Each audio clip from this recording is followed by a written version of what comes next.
Assalamualaikum warahmatullahi wabarakatuh. Innal hamdalillah nahmaduhu wa nasta'inuhu wa nastaghfiruh wa na'udzu billahi min shururi anfusina wa min sayyiati a'malina may yahdihillahu fala mudhillalah wa may yudlil fala hadiyalah. Amma ba'du, saudaraku dimanapun Anda berada, semoga kalian semua senantiasa diberikan kesehatan tentunya ya, sehingga kita semua bisa melanjutkan suluk kita, perjalanan kita menuju Allah, dan semoga kita diberikan keistiqomahan dalam menjalankan suluknya sehingga bisa sampai kepada Allah. Amin ya robbal alamin. Saudaraku dimanapun Anda berada, pada kali ini saya akan mengangkat sebuah tema tentang makhluk itu fata morgana. Makhluk itu tidak wujud ya. Jadi sesuatu yang fata morgana, sesuatu yang tidak wujud, artinya dia itu mati ya. Artinya dia itu tidak mempunyai apa-apa, tidak mempunyai sifat apapun ya. Jadi ketika sesuatu itu tidak bisa ataupun tidak mempunyai sifat apapun, apakah mungkin sesuatu yang tidak wujud, sesuatu yang tidak sebenarnya bisa berbuat sesuatu? Nah, ini perlu kita mengerti. Bayangan ini sebetulnya dia tidak wujud. Yang wujud itu adalah yang punya bayangan, si empu bayangan, dialah yang sebenar wujud. Artinya bayangan ini sebetulnya tak bisa apa-apa, tidak bisa melakukan sesuatu apapun, tidak punya daya upaya, tidak punya kehendak, keinginan, tidak punya kekuatan, tidak punya apapun. Nah, ketika dia tidak bisa melakukan apapun, seharusnya sesuatu yang tidak wujud ini mengembalikan kepada yang wujud, mengembalikan kepada yang punya wujud sesungguhnya.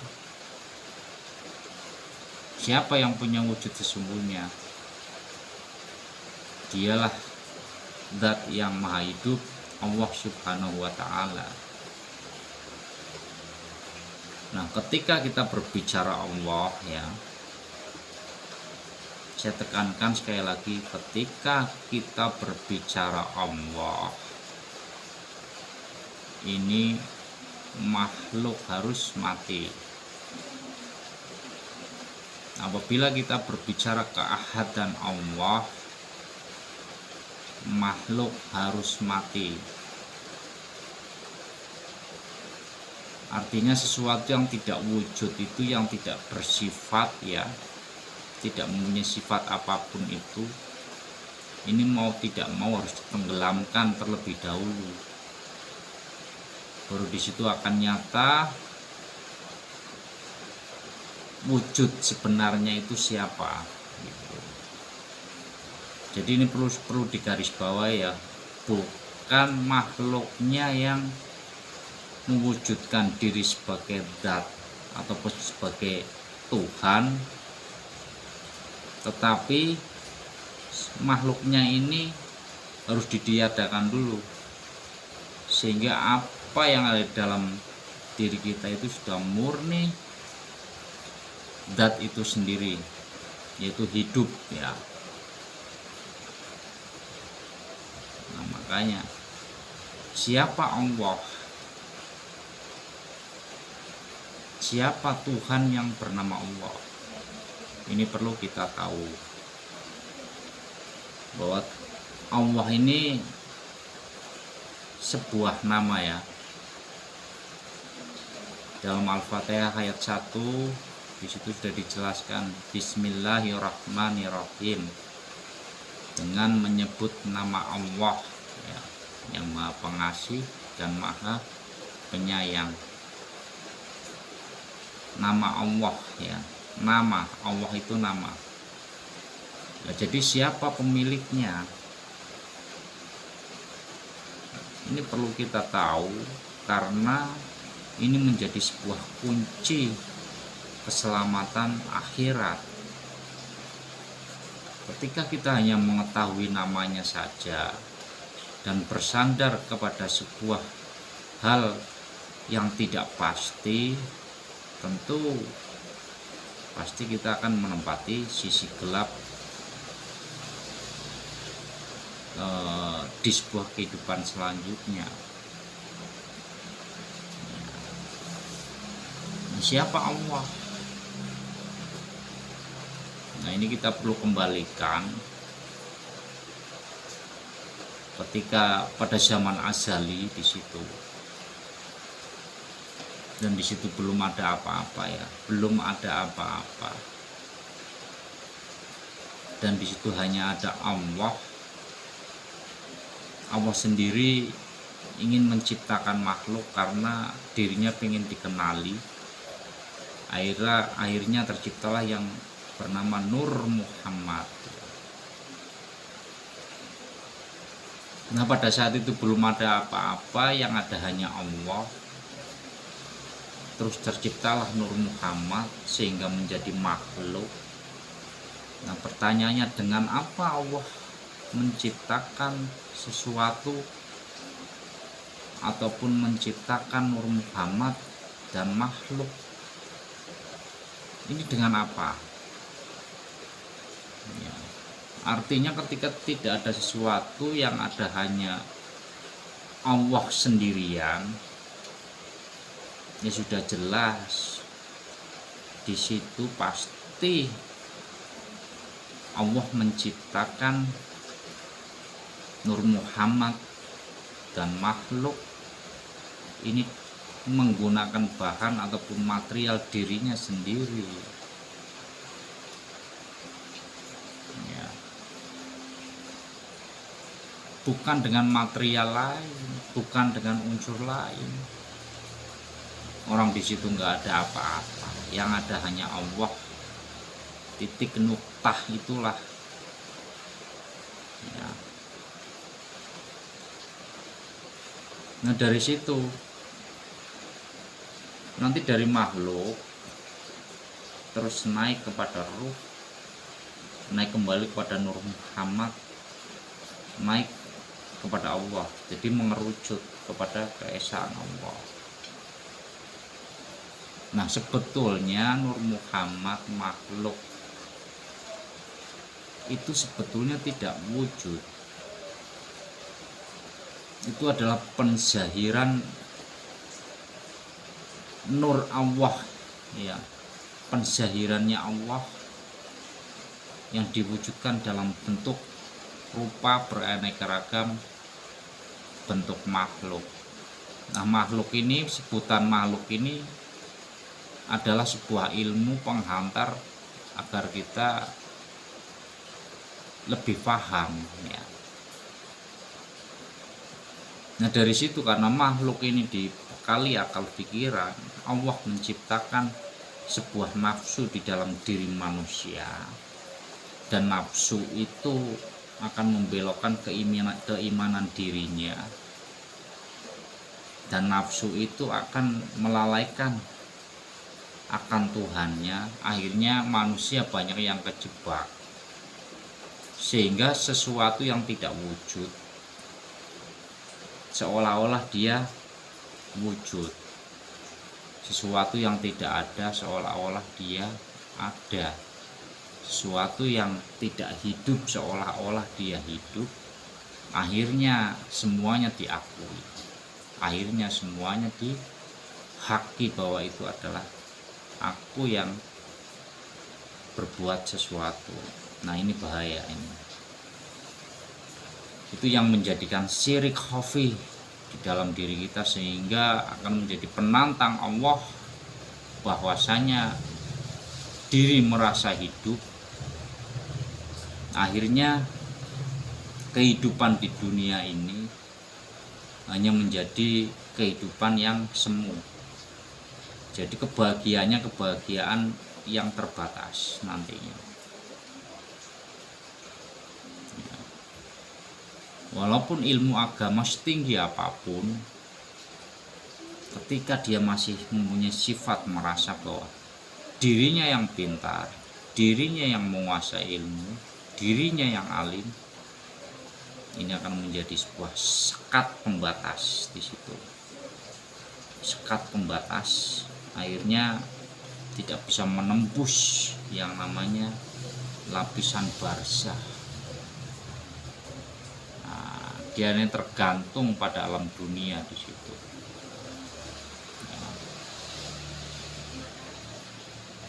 Nah, jadi sesuatu yang tidak wujud itu akan mustahil bisa berbuat sesuatu.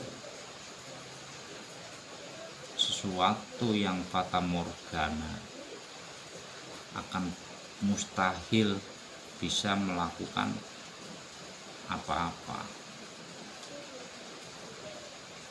Nah, lantas siapa yang ada dalam diri kita? Gitu.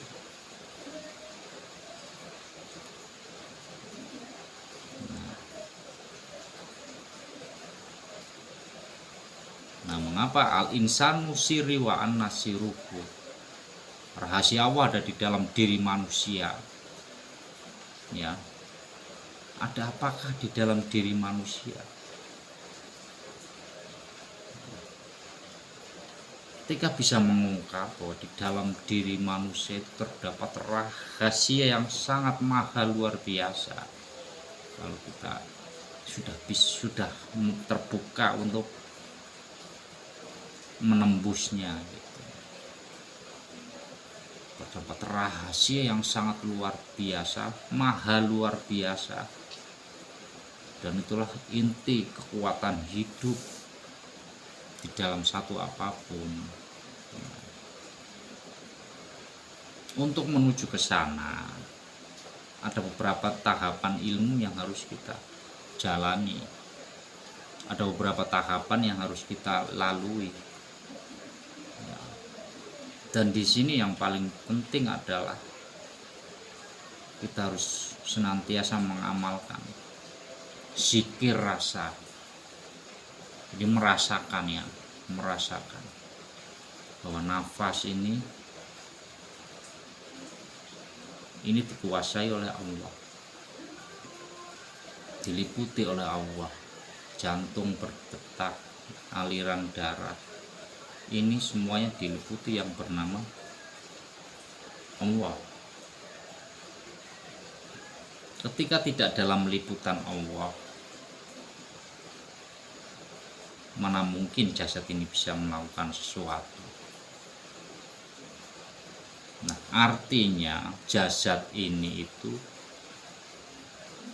bukan dihidupkan oleh Allah, bukan.